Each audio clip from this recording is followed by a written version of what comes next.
Praise the Lord.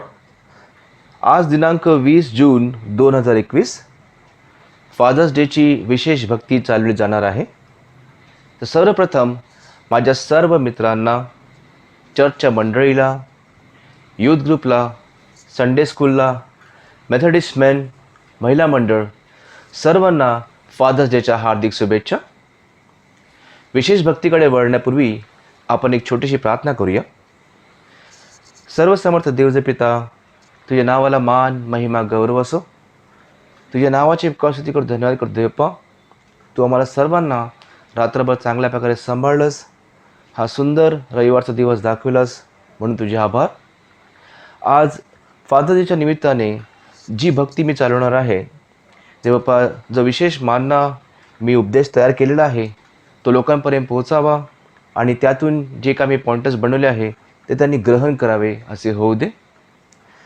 ही विशेष भक्ती चालवत असताना देवप्पा, काही लोक जे अटेंड करू शकले नसतील त्यांना आशीर्वाद पाठव, त्यांच्या फॅमिलीवर आशीर्वाद पाठव, आणि जे लोक ही भक्ती अटेंड करत आहेत त्यांच्यावर देखील आशीर्वाद पाठव. इथून पुढची वेळ ही तुझ्यासाठी सोपवितो. ही लहानशी विनंती तारणारा प्रभू येशू ख्रिस्त ह्याच्या गोड आवडत्या नावाने मागतो म्हणून तू ऐक. आमेन. तर मंडळी, आज आपण फादर्स डे साजरा करीत आहोत. फादर्स डे हा बेसिकली कुठे सुरू झाला आपण पहिले तिथून स्टार्ट करूया, त्याचं थोडं हिस्ट्री बघूया. 1908 साली म्हणजे आजपासून जवळजवळ 116 वर्षापूर्वी सर्वात पहिला फादर्स डे साजरा केला गेला अमेरिकामध्ये. एक स्त्री होती, तिचं नाव होतं ग्रेस गोल्डन क्लेटन. तिच्या वडिलांचा बऱ्याच वर्षापूर्वी निधन झालं होतं आणि ती मुलगी बिना वडिलांशिवाय वाढली होती, त्यामुळे तिला त्याच्या वडिलांची खूप आठवण यायची.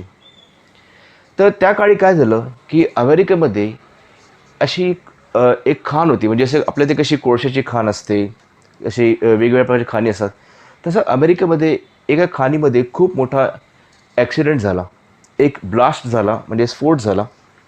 त्यामुळे जवळजवळ 360 लोक मेले. आता हे 360 जे लोक होते ते म्हणजे त्या घरचे वडीलधारी लोक होते, म्हणजे त्यांची फॅमिली, त्यांची मुलं, त्यांची वाईफ, हे सगळ्यांना एकदम धक्का बसला की हे सगळे लोक एकदम गेले. तर असे 360 लोक जे मेले त्यांच्या नंतर त्यांच्या मागे जे 1000 अनाथ मुलं राहिली, त्यांची जे मुलं होती ते जवळजवळ 1000 मुलं होती आणि ती सगळे अनाथ झाले. तर ह्या गोष्टीचा विचार करत असताना ग्रेस गोल्डन क्लेटन हिने विचार केला की आपण ह्या जे लोक वारले आहेत, हे जे फादर आज या जगात नाही आहेत, त्यांच्या सन्मानार्थ एक विशेष भक्ती आयोजित करावी आणि येणाऱ्या काही काळापर्यंत ती भक्ती कंटिन्यूस चालत राहावी असा तिचा विचार होता. तिने तसं तिच्या फादरांशी बोलली, चर्चच्या फादरशी बोलली, काही चर्चच्या मंडळीशी बोलली आणि सगळे सहमत झाले आणि मग विशेष एक भक्ती चालवली गेली फादर्स डेच्या दिवशी. पण नंतर हळूहळू लोक ती गोष्ट विसरायला लागली आणि नंतर मग फादर्स डे साजरा होणं बंद झालं. परत काही वर्षानंतर बरेच लोकांनी प्रयत्न केले, काही स्त्रियांनी पुढे आले, काही पुरुष मंडळी पुढे आले, त्यांनी पण प्रयत्न केला की आपण फादर्स डे हा एक विशेष दिवस साजरा होणे जरुरी आहे. तेव्हा त्या काळामध्ये सोनोरा स्मार्ट डॉड या नावाची एक स्त्री होती. तिला फादर्स डे सुरू करण्याचा विशेष क्रेडिट म्हणजे विशेष मान मिळाला. ती एक दिवशी मायवारची भक्ती अटेंड करत होती, तेव्हा तिच्या मनात हा विचार आला की जर आपण मायवार साजरा करू शकतो तर आपण फादर्स डे का नाही साजरा करू शकत. आणि त्यासाठी तिने परत प्रयत्न सुरू केले. ती परत मंडळींशी बोलली, वेगवेगळ्या चर्चेसमध्ये जाऊन भेटली, तिथल्या पास्टरांशी बोलली आणि मग तिथल्या गव्हर्नमेंटच्या लोकांशी बोलली आणि तिच्या या प्रयत्नांना शेवटी यश आलं. अमेरिकेमध्ये फादर्स डे हा नॅशनल हॉलिडे म्हणून डिक्लेअर केला गेला गव्हर्नमेंटतर्फे आणि त्या दिवसापासून अमेरिकेतच नाही तर आसपासच्या देशामध्ये आणि बऱ्याच देशामध्ये फादर्स डे हा प्रत्येक चर्चमध्ये एक विशेष भक्ती, एक विशेष दिवस म्हणून साजरा करणं सुरू झालं. तर आता बघूया फादर म्हणजे आपण म्हणतो समजा काही लोक बोलतात फादर. बरेच बरेच भाषामध्ये वेगवेगळ्या प्रकारे त्याला आपण हाक मारतो. कोण फादर म्हणतं, कोण पिता म्हणतं, कोण डॅडी म्हणतं, कोणी पप्पा म्हणतं, कोणी अब्बा म्हणतं, कोणी अच्छन म्हणतं, कोणी पिताजी म्हणतं. अशा वेगवेगळ्या भाषामध्ये जगामध्ये कित्येक भाषा आहेत. प्रत्येक भाषेमध्ये आपण त्यांना हाक मारतो, पप्पा, डॅडी, अब्बा म्हणून. पण तुम्ही जर नीट पाहाल तर प्रत्येक भाषा कुठली असून दे, कुठल्याही नावाने हाक मारून दे, पण त्याची जबाबदारी, त्याची रिस्पॉन्सिबिलिटी जी आहे ती तीच राहते. तुम्ही कुठल्याही देशात जा, कुठल्याही कुठल्याही शहरामध्ये जा, एका पिताची, एका फादरची जबाबदारी ही कधीही बदलत नाही.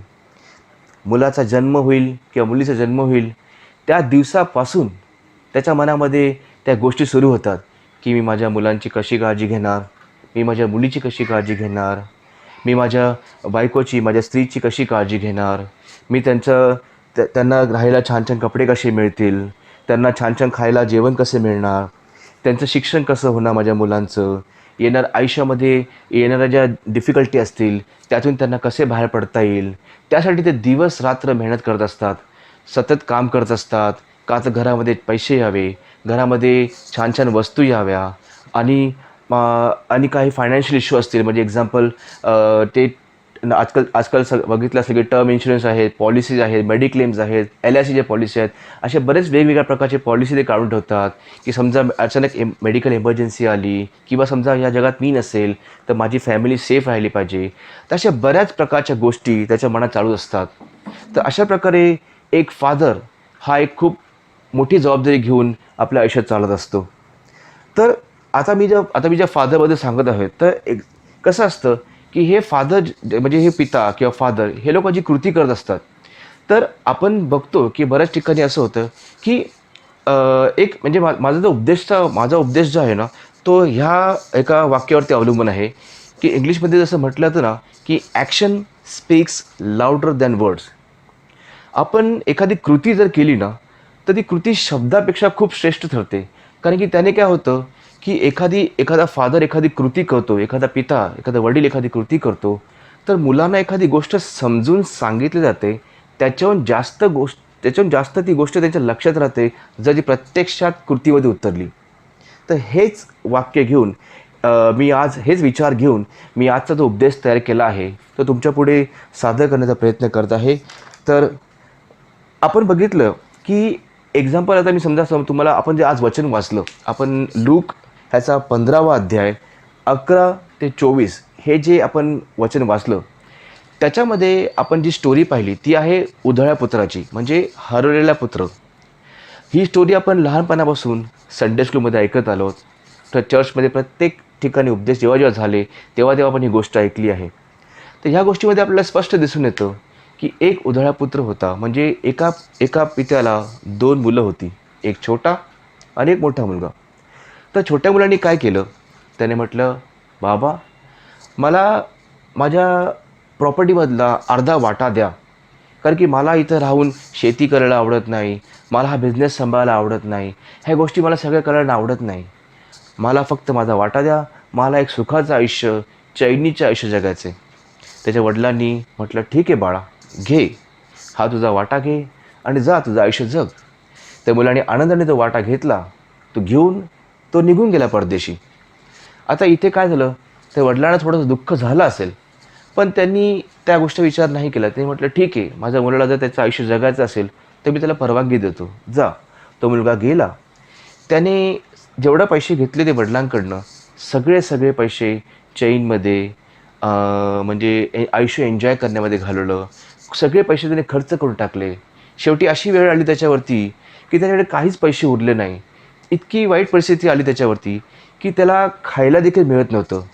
तिथे एका एका तो ज्या शहरामध्ये होता तिथल्या एका कुठल्यातरी व्यक्तीने त्याला त्याच्या शेतामध्ये जे डुकरं चरतात ते चरायचं काम दिलं. पण त्याला तो खायला पण द्यायचा नाही, ठीक. तेव्हा त्यांनी ते डुकरं चरता जेव्हा तिने बघितलं की ते डुकरं जे शेंगा खातात, त्यांनी ते खाण्याचा प्रयत्न केला आणि त्याने खाल्ल्या देखील त्या. तेव्हा त्याला त्या गोष्टी फार वाईट वाटलं. त्याने विचार केला की अरे, माझ्या वडिलांच्या घरामध्ये तर नोकर राहतात, ते नोकर देखील ह्याच्याहून चांगलं जेवण जेवतात, आणि मी हे माझ्या आयुष्याचं काय वाईट करून घेतलं आहे. मी माझ्या वडिलांकडे परत जाईन, त्यांची क्षमा मागीन आणि त्यांना सांगेन की तुम्ही मला तुमच्या घरात परत घ्या आणि मला तुमच्या घरामध्ये एका नोकरासारखं ठेवा. मी तुमची सेवा करीन, तुमच्या शेतात काम करीन. असा विचार करून तो मुलगा निघाला आणि तो त्याच्या घरी आला. तर त्याच्या वडिलांनी लांबूनच बघितलं की त्याच्या मुलासारखा कोणतरी येतोय आणि जेव्हा त्यांना खात्री पटली की हा माझाच मुलगा आहे, तेव्हा ते त्याच्याकडे धावत गेले, धावत. म्हणजे एका वडिलांचं हृदय बघा, की त्याला किती त्याचा मुलगा घरी सोडून गेला होता घर, सगळे पैसे संपले, पण त्यांना ते राहवलं नाही. शेवटी ते एक वडिलांचं मन आहे. ते धावत-धावत त्याच्या जवळ गेले आणि त्याला घट्ट मिठी मारली आणि त्याचा मुकाई घेतला, की "माझ्या मुला तू परत आलास, मला किती आनंद होत आहे." त्याने खूप आनंद दिला. त्यांना खूप आनंद झाला. पण त्या मुलाने काय केलं, त्या मुलाने म्हटलं, "बाबा, मी तुमच्या विरुद्ध आणि स्वर्गातील पित्याविरुद्ध खूप पाप केले आहे. तर मला क्षमा करा. प्लीज बाबा मला क्षमा करा. तुमच्या घरामध्ये मला एका नोकरासकट ठेवून घ्या." पण त्याच्या वडिलांनी काय केलं? तो बोलला, "नाही."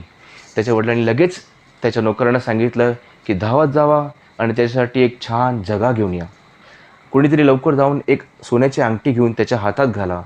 त्याच्या पायामध्ये वहाणा घाला आणि आज एक दृष्टपुष्ट वासरू कापलं जाईल आणि आज मी सगळ्यांना मेजवानी देईन. का? तर माझा हरवलेला पुत्र परत आला आहे. काही वेळानंतर त्याचा मोठा मुलगा शेतातनं काम करून घरी आला. जेव्हा त्याने पाहिलं, की आपल्या घरामध्ये काहीतरी मेजवानीसारखं चालू आहे, घरामध्ये एवढा गोंधळ का चालू आहे, लोकं एवढे आनंदित का आहेत? तर त्याने एका चाकराला विचारलं, की "अरे, आपल्या घरात काय आज एवढं आनंदी वातावरण का दिसतंय?" तेव्हा त्या नोकराने सांगितलं, की "तुमचा छोटा भाऊ जो आपलं घर सोडून निघून गेला होता, तो आज परत आला आहे आणि त्यामुळे आनंदी होऊन तुमच्या वडिलांनी या सगळ्यांना मेजवानी दिली आहे." तर हे ऐकून त्याला फार वाईट वाटलं. त्याने काय केलं, त्याने जे वडिलांना विचारलं, की "बाबा, मी तुमचा मोठा मुलगा, तुमचं सगळं काम करतो, तुमची शेती सांभाळतो, तुमचा बिझनेस बघतो. तुम्हाला मी कधी कुठल्या गोष्टीला दुखवलं नाही. पण तुम्ही माझ्यासाठी कधीच एक छोटंसं वासरू देखील कापलं नाही. आणि हा तुमचा छोटा मुलगा म्हणजे माझा छोटा भाऊ, ज्यांनी तुमची सगळी प्रॉपर्टी म्हणजे त्याला तुम्ही जो गेलेला हिस्सा सगळं उधळून टाकलं. आज ते सगळं नष्ट करून सगळं ते उधळून टाकलं, तो परत आला आणि तुम्ही त्याच्यासाठी मेजवानी करताय. असे का तुम्ही करताय?" तेव्हा त्याच्या वडिलांनी त्याला समजून सांगितलं, की "बाळा, इथे काय बाळा, तू माझाच मुलगा आहेस. हे सगळं प्रॉपर्टी, हे सगळा पैसा तुझंच आहे. पण तू माझ्या आज्ञेत आहेस. पण हा माझा मुलगा मला सोडून गेला होता. तो आज माझ्या आज्ञेत नव्हता. पण तो आज परत आला. आज त्यांनी त्यांनी जे कृत्य केलं त्याचं त्याला वाईट वाटलं आणि त्यामुळे मी त्याला क्षमा करून टाकली बेटा. आणि तसंच माझी देखील इच्छा आहे की तू पण तुझ्या भावाला क्षमा करून आपण परत एकदा मिळून एक सुखी फॅमिलीसारखं राहू." तर ह्या गोष्टीमधनं आपल्याला काय शिकायला मिळालं? आपल्याला आणि त्याच्या 2 मुलांना काय शिकायला मिळालं? तर क्षमा करणे. क्षमा करणे हा खूप मोठं काम त्याच्या वडिलांनी केलं. क्षमा करायला खूप मोठं हृदय हृदय लागतं. तर आपण ह्या गोष्टीमध्ये क्षमा करणे हे शिकतो. कसं? तर समजा त्याच्या वडिलांनी त्याच्या छोट्या मुलाला क्षमा केली नसती, तर एखाद्या वेळेस त्या छोट्या मुलाला खूप अजून वाईट वाटलं असतं. एखाद्या वेळेस त्याचा कॉन्फिडन्स तुटला असता. तो एखाद्या वेळेस त्या घरातून निघून गेला असता. त्याच्या वडिलांनी जर त्याला ॲक्सेप्ट नसतं केलं, क्षमा नसती केली, तर तो जसा मार्गाने आला आहे, जी अपेक्षा घेऊन आपल्या वडिलांकडे आला होता, ती अपेक्षा भंग होऊन तो परत निघून गेला. आणि मग तो एखाद्या वेळेस त्यांनी मग काही गुन्हा केला असता, त्यांनी काही चोरी केली असती, कोणाचा खून केला असता, एखाद्या वेळेस आयुष्यामध्ये पुढे जाऊन त्यांनी लग्न देखील केलं असतं, पण त्या लग्नामध्ये तो सक्सेस झाला नसता. कारण त्याचं मन ऑलरेडी खिन्न झालं आहे. तो त्याच्या बायकोशी नीट वागला नसता, त्याच्या मुलांशी नीट वागला नसता आणि ह्याचे फार मोठे परिणाम त्याच्या पुढच्या आयुष्यात झाले असते. पण पण जर मी त्याला क्षमा केली, तर असं होईल की आज पुढे येणाऱ्या काळामध्ये जेव्हा त्याची फॅमिली होईल, त्याला मुलं होतील, तर तो देखील त्यांना शिकवेल. तो देखील त्यांना क्षमा कशी करावी हे शिकवेल. तर हेच आज आपण ह्या स्टोरीमधून शिकलो, की एखादा तुमचा मुलगा आज आपल्या मुलांकडनं आज आपली मुलं बाहेर जातात, मुलगा किंवा मुलगी, कॉलेजमध्ये जातात, शाळेमध्ये जातात, बाहेर मुलांबरोबर खेळतात, ह्या जगामध्ये वावरतात, तर त्यांच्याकडनं चुका होणे अपेक्षित आहेत. तर एका चांगल्या वडिलांप्रमाणे आपण त्यांना समजून घेतो, त्यांच्याशी बोलतो, त्यांच्याशी डिस्कस करतो आणि त्यांचे प्रॉब्लेम्स अंडरस्टँड करतो आणि त्यांना आपण त्या प्रॉब्लेममधून बाहेर काढण्याचा प्रयत्न करतो. तसंच आपण त्याला क्षमा करतो. तर जे जे एक फादरचं जे कर्तव्य आहे, या कृतीमधनं आपल्याला दिसतं, की त्या त्या व्यक्तीने ती कृती केली. प्रत्यक्षात त्यांनी क्षमा केली आणि त्या कृतीमुळे त्याच्या दोन्ही मुलांना फार मोठं शिक्षण मिळालं, की आपण देखील येणाऱ्या काही वर्षामध्ये जेव्हा आपली फॅमिली होईल, आपली पिढी होईल, त्यांना देखील आपण क्षमा करावी. तर ही झाली पहिली स्टोरी, ज्याच्यामध्ये आपल्याला हे दिसतं, की एका वडिलांनी त्याच्या मुलांना क्षमा कशी करावी हे शिकवले. तसंच आपल्या स्वर्गातील पिता देखील आपल्याला क्षमा करतो. आपण जेव्हा दुःखी असतो, आपण जेव्हा कष्टी असतो, आपण जेव्हा टेन्शनमध्ये असतो किंवा आपल्याकडे एखादा गुन्हा घडला असतो, तर आपण जातो, आपल्या पित्याकडे माफी मागतो. त्याला बोलतो, "हे देवा, मी पश्चात्ताप करतो. हे देवा, माझ्याकडनं चूक झाली, मला क्षमा कर." आणि आपला स्वर्गातील पिता आपल्याला क्षमा करतो. तो देखील हेच बघतो, तो देखील असंच करतो जसं त्या पित्याने केलं. तो देखील खूप आनंदी होतो, की अरे माझा हरवलेला पुत्र परत आला आहे. अख्ख्या स्वर्गामध्ये जयघोष होतो, अख्ख्या स्वर्गामध्ये मेजवानी दिली जाते. तो आनंद करतो. तर हे एक झालं एक एक्झाम्पल, की फादरनी, पित्यांनी क्षमा करणं फार महत्त्वाचं आहे आणि ती क्षमा त्याची मुलं येणाऱ्या त्यांच्या पिढीला देखील करतील, त्यांच्या मुलांना देखील तेच शिकवतील. दुसरं एक्झाम्पल जे मी आज बघितलं आहे, दुसरं एक्झाम्पल जे मी निवडलं आहे, ते आहे स्टोरी जी आहे ती अब्रामाची आणि इसाकाची. ह्या पिता आणि पुत्राची स्टोरी आहे. ही स्टोरी उत्पत्तीच्या 22व्या अध्यायामध्ये आपल्याला मिळेल. उत्पत्तीचा 22वा अध्याय जर आपण वाचाल, तर त्यामध्ये ही स्टोरी आहे अब्रामाची आणि इसाकाची.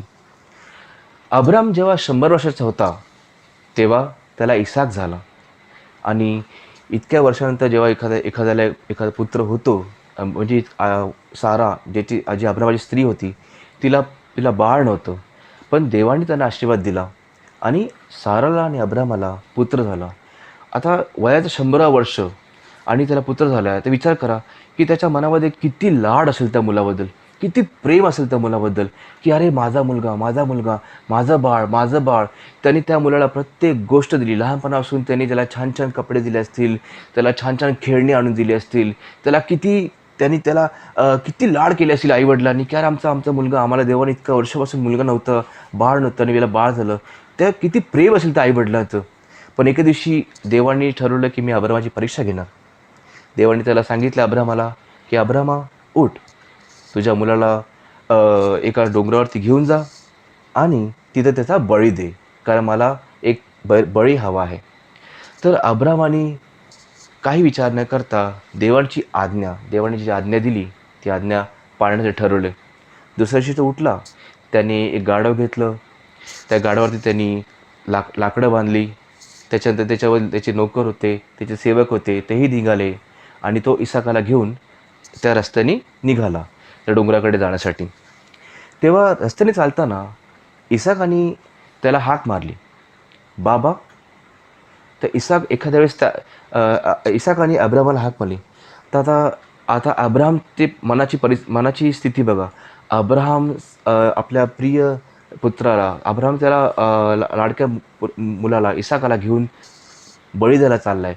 त्याच्या मनामध्ये हजार गोष्टी असतील. किती विचार चालत असतील, की काय झालं आहे, माझ्या देवबापानी असं का डिसिजन घेतलं, देवबापानी इसाकाचाच बळी का मागितला आहे, की माझं एकुलता एक पुत्र आहे, माझा लाडका पुत्र आहे. त्याच्या हृदयामध्ये तेव्हा त्याला किती त्रास होत असेल, की अरे आज माझा मुलगा माझ्यावर चालत आहे, पण काही क्षणानंतर तो माझ्याबरोबर नसेल. त्याच्या मनात किती ते वाईट, किती दुःख, किती हजार विचार चालत असेल आणि त्या विचारामध्ये असताना त्याचा मुलगा त्याला हाक मारतो, की बाबा. तर तो काय बोलतो? तो बोलतो, "काय काय बोलतोस माझ्या प्रिय बाळा?" ते शब्द तो किती लाडाने बोलतो, "माझ्या प्रिय बाळा, तुला काय काय झालं बाळा, बाळा बोल." तर तो बोलतो, "बाबा आपण डोंगरावर चाललो आहोत यज्ञ करायला, बळी द्यायला. पण आपल्याकडे तर मला आपल्याकडं काही मेंढरू किंवा काही वासरू दिसत नाही. मग आपण बळी कोणाचा देणार बाबा?" एक निरागस मुलाच्या तोंडातून एक निरागस प्रश्न. प्रत्येक तेव्हा त्या अब्रामाची परिस्थिती बघा, त्याच्या मनात काय विचार झाले असेल, त्याचं असं हृदयाचं असं हे असेल, तो खूप रडला असेल मनातून, की "अरे, मी याला काय सांगू आता?" पण त्याने एवढं सिंपल उत्तर दिलं, की "काही नाही बाळा, आज आपण जे यज्ञ करणार आहोत, त्याचं बळी जो आहे तो आपल्याला देवपाच देईल. देवप्पा आपल्यासाठी त्याची व्यवस्था करून देईल." असं बोलून तो परत शांत झाला आणि परत रस्त्याने चालू लागला. तर जेव्हा अब्राहम आणि त्या डोंगराशी पोचला, तेव्हा त्यांनी त्याच्या सेवकांना सांगितलं, "तुम्ही खाली थांबा. मी माझ्या पुत्राला घेऊन वर जातो आणि आम्ही यज्ञ करून परत खाली येतो." तर अब्राहम जेव्हा इसाकाला घेऊन वर गेला, त्याने छानशी वेदी बांधली. त्याने इसाकाला देखील हातपायाने बांधलं आणि त्याच्याकडे जो सुरा होता, तो सुरा त्याने काढला आणि इसाकाचा बळी देणार इतक्यात त्याला देवाने हाक मारली आणि सांगितलं, "अब्रामा, अब्रामा, थांब. तू इसाकाचा बळी देऊ नकोस. तू त्या तेव्हा अब्रामाला बाजूला एका झाडीमध्ये एक कोकरू दिसलं. देवाने सांगितलं, "जा, त्या कोकराचा बळी दे." अब्रामाने ते कोकरू घेतलं, त्याचा बळी दिला आणि आणि त्याने त्याच्या देवाला यज्ञ केलं. तर अशा प्रकारे आपल्याला ह्या स्टोरीमध्ये काय दिसतं, की या स्टोरीमध्ये इसाकाने काय शिकलं? इसाकाने आणि आपण आपण सर्वांनी काय शिकलो? तर त्या वडिलांनी, अब्राम जो एक वडील होता, त्याने देवाचा देवाचा शब्द पाळला, देवाची आज्ञा पाळली. तर पहिल्या गोष्टीत आपण काय बघितलं, की आपण देवा अ, देवा पहिल्या गोष्टीवर आपण हे बघितलं, की देवाची आपण आज्ञा पाळली. तर आपण हे पाहिलं, की देवाची आज्ञा जी अब्रामानी देवाची आज्ञा पाळली, हे आपण या दुसऱ्या गोष्टीत बघितलं. आणि पहिल्या गोष्टीमध्ये जो हरवलेला पुत्र होता, त्याच्यामध्ये आपण हे बघितलं, की त्या पित्याने आपल्या पुत्रांना शिकवलं, की क्षमा कशी करावी. क्षमा करणे किती जरुरी असतं. तर एक झालं क्षमा करणं आणि दुसरं झालं आज्ञा पाळणं. तर इसाकाने काय शिकलं, की आज्ञा पाळणं किती जरुरी असतं. माझ्या वडिलांनी आज्ञा पाळली. जेव्हा देवाने अब्रामाला सांगितलं, की "थांब अब्रामा, तू बळी देऊ नकोस." तेव्हा देवाने त्याला अब्रामाला काय म्हटलं, की "तू माझ्यासाठी तुझ्या एकुलत्या एक लाडक्या मुलाचा बळी द्यावयास मागे पुढे न पाहता तयार झालास. म्हणून मी परमेश्वर स्वतःची शपथ घेऊन तुला वचन देतो. हे वचन हे की मी तुला खरोखर आशीर्वाद देईन व तुझी वाढ करीन. मी तुला असंख्य वंशज देईन. तुझी संतती आकाशातील ताऱ्याइतकी, समुद्र किनाऱ्यावरील वाळू इतकी होईल, असे मी करीन. आणि तुझी संतती आपल्या सर्व शत्रूंचा पराभव करून त्यांना जिंकेल. पृथ्वीवरील प्रत्येक राष्ट्र तुझ्या वंशजाद्वारे आशीर्वाद पावेल. तू माझ्या सर्व आज्ञा पाळल्यास म्हणून मी हे करीन." तर ह्याच्यात आपल्याला हे दिसतं, की अब्रामाने देवाची आज्ञा पाळली आणि त्या एका आज्ञेमुळे देवाने त्याला किती मोठा आशीर्वाद दिला. इसाकाने हेच बघितलं, की आज माझ्या वडिलांनी देवाची एक आज्ञा पाळली आणि त्याच्यामुळे देवाने त्याला इतका मोठा आशीर्वाद दिला, की येणाऱ्या कितीतरी पिढ्या पिढ्या हे देवाचे आशीर्वाद पाळतील. आणि इसाकाने हे शिक्षण घेतलं, की मी देखील जेव्हा मोठा होईल, मी असेच करीन. मी पण देवाच्या आज्ञा पाळीन आणि देवाच्या आज्ञा पाळल्यामुळे मलाही आशीर्वाद मिळेल आणि माझ्या मुलांनाही आशीर्वाद मिळेल आणि माझ्या येणाऱ्या पिढीलाही आशीर्वाद मिळेल. तर हे होतं दुसरं एक्झाम्पल. तिसरं एक्झाम्पल जर आपण पाहायला गेलो, तर तिसरी स्टोरी ही आपण लहानपणापासून ऐकली आहे. ती आहे नोहा आणि त्याचे तारू. तर नोहाची तारू हे जी गोष्ट आहे, आपण नेहमीप्रमाणे लहानपणापासून जसं आपण संडे स्कूलमध्ये ऐकलं आहोत, की एक नोहा आणि नोहाची तारू, आपण त्याची गाणी पण गातो. आपण ते शहाण्या इस्माने टाळू बांधिले, खडकार बांधिले. तर उत्पत्तीच्या 6व्या अध्यायामध्ये आपल्याला ही गोष्ट मिळेल. ती म्हणजे नोहा आणि त्याचे तारू. त्या काळी काय झालं, की देवाने पाहिले की पृथ्वीवरती खूप पाप वाढत चालले आहे आणि लोकं देवाचं ऐकत नाही. लोकं आपलंच ऐकतात आणि दुसऱ्या देवाची पूजा करतात. तेव्हा देवाला या सर्व गोष्टीचा राग आला. त्याने ठरवलं, की मी सर्व पृथ्वीचा प्रलयाने नाश करीन. पण त्याने हे पण पाहिलं की पृथ्वीवरती नोहा हा एक खूप चांगला मनुष्य होता. तो देवाचे वचन, देवाच्या आज्ञा सगळे पाळायचा आणि त्यामुळे देवाने ठरवलं की मी नोहाला आणि त्याच्या फॅमिलीला सुखरूप ठेवीन, त्यांना सेफ ठेवीन. मग नोहाने काय केलं? देवाच्या आज्ञेप्रमाणे एक छान तारू बांधलं. देवाने सांगितलेलं की तू तारू बांध. त्याची मेजरमेंट देखील देवाने सांगितलेली की तू तारू किती मोठं असलं पाहिजे, किती रुंदी असली पाहिजे, किती लांबी असली पाहिजे. ते एक्झॅक्टली त्याप्रमाणे नोहाने तारू बांधायला घेतलं.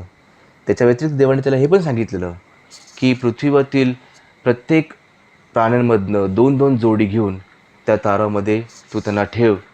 आणि देवाने त्याला सांगितलं की त्याचा धान्याचा साठा कर, कारण की मी पृथ्वीवरती जलप्रलय आणणार आहे आणि सगळ्यांना नष्ट करणार आहे. तेव्हा नोहानी काय केलं? नोहानी देवाची आज्ञा पाळली. त्याने ते तारू बांधलं. ते तारू बांधल्यानंतर त्याने त्या तारूमध्ये सगळ्या प्राण्यांना नेऊन सुखरूप ठेवलं.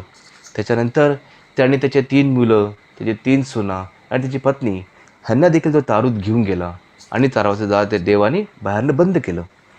तेव्हा 40 दिवस आणि 40 रात्र कंटिन्युअस पाऊस पडला. त्याच्यानंतर हळूहळू अख्खी जगाचा नाश झाला. सगळं पृथ्वीवर पाणी पसरलं होतं. पण नंतर काय झालं? मग देवानी पृथ्वीवरती वारा पाठविला आणि सगळं पाणी सरून गेलं. नंतर मग काय झालं की नोहा आणि त्याची फॅमिली हे ह्याचं तारू एका डोंगरावरती येऊन थांबलं. ही स्टोरी आपल्या सगळ्यांना माहिती आहे की नोहा आणि त्याची फॅमिली त्या तारावातून बाहेर आले. तर या गोष्टीतून आपण काय शिकलो? आपण आणि नोहाचे 3 पुत्र, त्याचे 3 सुना हे काय शिकले? की विश्वास, आमच्या वडिलांनी विश्वास ठेवला देवावरती, देवाच्या शब्दावरती, की देवाने सांगितलेलं की मी पृथ्वीवरती जलप्रलय आणणार आहे, त्यामुळे तू एक तारू बांधायला घे. विश्वास ठेवला त्याने आणि त्याने त्याप्रमाणे तारू बांधायला सुरुवात देखील केली. एखाद्या वेळेस त्यावेळेस असंही झालं असेल, म्हणजे झालं की तिथल्या लोकांनी नोहाची मस्करी केली. त्याला बोललं, अरे नोहा, तू हे काय करतोयस?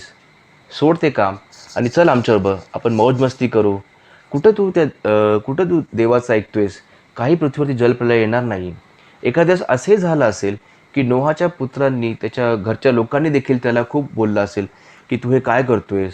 तू हे जगामध्ये आपण राहतोय, इथं सगळं ठीक चाललं आहे, तू ते का तारू बांधत आहेस? पण नोहानी त्याचं कोणाचं ऐकलं नाही. नोहानी काय केलं? त्याने देवाचा शब्द ऐकला, त्याने देवाची आज्ञा पाळली आणि त्याचा विश्वास होता की देव जो बोलतो ते तो करतोच. आणि त्यामुळे त्याने देवाची आज्ञा पाळली आणि त्याने देवाचा विश्वास होता. त्याच्या विश्वासामुळेच आज नोहा जिवंत होता, नोहाची पत्नी जिवंत होती, त्याची मुलं आणि त्यांचे 3 पत्नी, त्यांचे 3 सुना नोहाच्या, हे सगळे जिवंत होते. का? तर नोहाने विश्वास ठेवला. आपण देखील देवावरती विश्वास ठेवायला पाहिजे. आपण देखील देवाच्या आज्ञा पाळल्या पाहिजे. तेच गोष्टी जसे नोहाचे पुत्र शिकले, तेच गोष्टी आपण देखील शिकलो. आणि काही आणि आणि असं होत आणि त्यामुळे काय झालं की येणाऱ्या जी पुढची पिढी आहे नोहाची, ते नोहाची 3 पुत्रांची जी पुढची पिढी आहे, त्यांना देखील एक एक्झाम्पल मिळालं की हां, जसं आमच्या पित्याने देवाच्या आज्ञा पाळल्या आणि जसं आमच्या वडिलांनी देवावरती विश्वास ठेवला, तसंच आम्ही देखील देवाच्या आज्ञा पाळणार आणि आम्ही देखील देवावर विश्वास ठेवणार.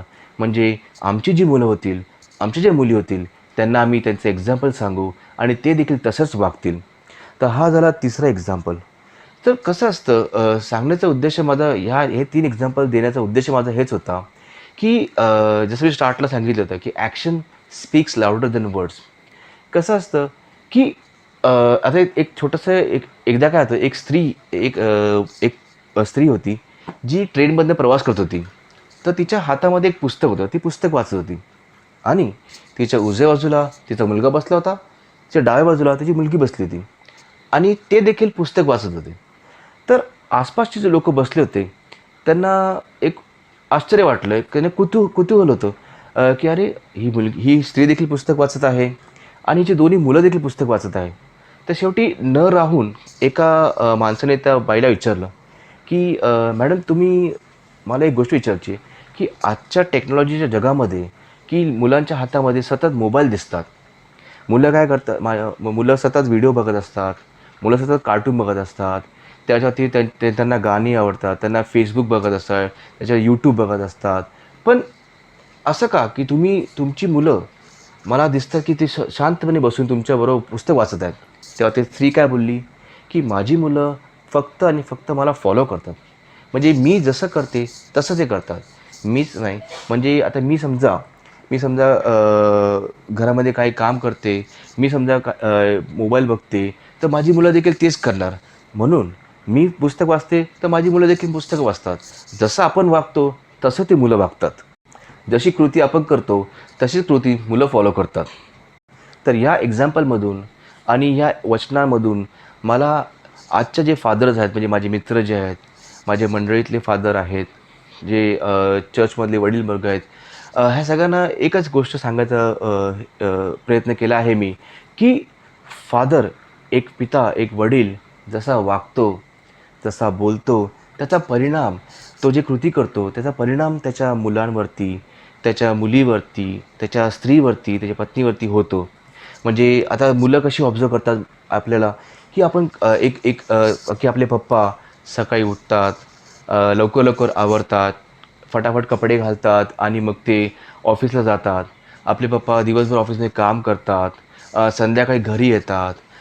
मुलं हे नेहमी ऑब्झर्व करतात की जेव्हा ते घरी येतात तेव्हा ते आमच्या मम्मीशी कसं बोलतात, आमच्या मम्मीशी कसं वागतात, ते आमच्याशी कसं वागतात, आम्हाला वेळ देतात की नाही देतात, का आल्यानंतर डायरेक्ट मोबाईलमध्ये व्हिडिओ बघत बसतात, का आमचे पप्पा सतत टी व्ही बघत असतात, का आमचे पप्पा जेवण बनवतात, की आमचे पप्पा छान छान जेवण देखील बनवतात. आमचे पप्पा काही मुलं अशी ऑब्झर्व करतात की पप्पा तुम्ही कसे जेवता, तुम्ही कसे छान प्रकारे हसता, पप्पा तुम्ही कसे आमच्या मम्मीची काळजी घेता. तेव्हा आमचे पप्पा कसे आम्हाला दर रविवारी सकाळी उठून छान छान कपडे घालून आम्हाला चर्चला नेतात. चर्चमध्ये पप्पा आमची कशी प्रार्थना करतात. आमची प्रार्थना झाल्यानंतर पप्पा आमची जेव्हा दानार पण देतात आणि आपण जेव्हा दान देतो, त्याच्या व्यतिरिक्त आपण जेव्हा चर्च सुटल्यानंतर प्रत्येक लोकांशी भेटतो, प्रत्येकाला प्रेज लॉर्ड असं करतो आणि फादरशी भेटतो, फादरला प्रेज लॉर्ड करतो. तर ह्या छोट्या छोट्या गोष्टी ज्या असतात ना, आपल्या घरातले मुलं नेहमी ऑब्झर्व करतात आणि ते त्याप्रमाणे वागण्याचा प्रयत्न करतात. आणि त्यांना असं वाटतं की आम्ही देखील आमच्या वडिलांसारखं वागावं, आम्ही देखील त्यांच्यासारखं छान छान लोकांशी बोलावं, लोकांना भेटावं. जेव्हा घरात पाहुणे येतात तेव्हा आमचे वडील त्यांची कसे बोलतात, कसे वागतात, आमचे वडील आमच्यासाठी किती मेहनत करतात, आमचे वडील घरामध्ये पैसे घेऊन येतात त्यामुळे आम्हाला शिक्षण मिळतं, आमचे वडील जेव्हा घरामध्ये पैसे आणतात तेव्हा आम्हाला छान कपडे भेटतात, आमचे वडील जेव्हा घरामध्ये पैसे आणतात तेव्हा आमच्या घरामध्ये आम्हाला छान छान जेवायला भेटतं, आमचं शिक्षण पूर्ण होतं, आमच्या मम्मीशी कसं वागतात. अशा बऱ्याच गोष्टी असतात जे मुलं ऑब्झर्व करतात. आणि तेच मी या उपदेशातून सांगण्याचा प्रयत्न केला आहे, की माझ्या मित्रांनो, आणि माझ्या चर्चचे वडील, चर्चचे बाकीचे जे मेंबर्स आहेत, त्यांना हेच सांगण्याचा प्रयत्न करतो, की आपण आपली कृती अशी ठेवावी, की आपली कृतीमुळे मुलं ते ऑब्झर्व करतील आणि त्याप्रमाणे वागतील आणि त्याप्रमाणे ते त्यांच्याही मुलांना शिकवतील आणि येणाऱ्या काही त्यांच्या ज्या पुढच्या पिढी आहेत, ते देखील हेच शिकतील, की आपण देवाच्या आज्ञा पाळाव्यात, आपण देवावरती विश्वास ठेवावा आणि त्या विश्वासामुळे आपलं जसं चांगलं होईल, तसंच आपल्या येणाऱ्या पिढीचं चांगलं होईल. एवढंच बोलून मी माझं फादर्स डेचा उपदेश संपवतो. थँक यू आणि प्रेज द लॉर्ड.